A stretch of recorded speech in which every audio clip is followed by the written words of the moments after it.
friends from Evita Cooking at the Rhythm of My Heart. Just stopping by to say hello and also to share with you some of the things that we've been doing in the past few weeks, including the harvest from this morning. I wanted to show you what we picked up. Look at this beautiful basket. It looks absolutely gorgeous. In the basket I have a variety of herbs that we picked up from the garden, as well as some of the tomatoes and my personal favorite, these great looking jalapenos. I'm very excited because this year my jalapeno plants have been very good to me, and I've been harvesting jalapenos since early spring. Absolutely beautiful, as well as the tomatoes. In the basket I also have some culantro leaves that I'm going to be using to make a sauce later on for dinner. I have an assortment of herbs such as medicinal sage, culinary sage, rosemary, thyme, oregano fino, which is an oregano that comes from Puerto Rico. I'm going to be preparing these herbs in the dehydrator to dry them so we can make our all natural seasonings later on. But check it out, isn't this beautiful? It's absolutely gorgeous. Later on I'll show you images of everything that we have as we load it into the dehydrator. Besides all the vegetables and fresh herbs that we picked from the garden, I wanted to talk to you a little bit about the jars that we have over the table. And as you can see, I have a variety of homemade vinegars. Since I'm going to be sharing with you the process of how to make homemade vinegars, I wanted to show you a behind the scenes of what they look like. And these are just half of the vinegars that I have going right now. Some of the vinegars that I have over the table are ready for the next step, but I wanted to share some of the behind the scenes so that you can see the different kinds of vinegars that we can make. You can make vinegars in a variety of flavors, such as herbs, fruits, and even flowers like this one that we have right here. And as I share these recipes with you, I'm also going to share with you the different ways that I like to use it. Let's get started.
Our herbs are in the dehydrator, and they're going to be in the dehydrator for a few hours. I like to dehydrate my herbs at the lowest setting, and my dehydrator goes as low as 95 degrees. You can go as high as 125 for fresh herbs if you prefer. I prefer the low and slow method as opposed to a higher temperature. The lowest you go, it's going to take longer. I'd rather go a little bit lower in temperature and longer in time. That way I can preserve a little bit more of the natural color of the herbs as well as the flavor. This particular dehydrator comes with 10 trays. I only filled 9 of them, and I removed the extra one, but if you like, you can definitely run this dehydrator with all 10 trays, and it works wonders.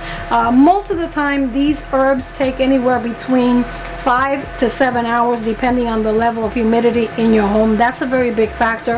And as you can see, there's a little bit of moisture in the dehydrator, and that's definitely coming from the herbs. We did rinse them and wash them and dry them the best we could, but sometimes this does happen. In a couple of hours I'm going to come back and check to see how they're doing. Before I go to bed, if they're not dry enough, I'm going to go ahead and set it for a couple more hours until they're perfectly dry. Some of these herbs are gonna go into my all natural seasonings and spices that I prepare here at home, and the rest of them are gonna go into the healing herbal infused oils that we prepare for some of my beauty products. Okay guys, I hope you enjoyed this behind the scenes, and I'll see you back on the next video. And until next time, I'm Evita, cooking at the rhythm of my heart.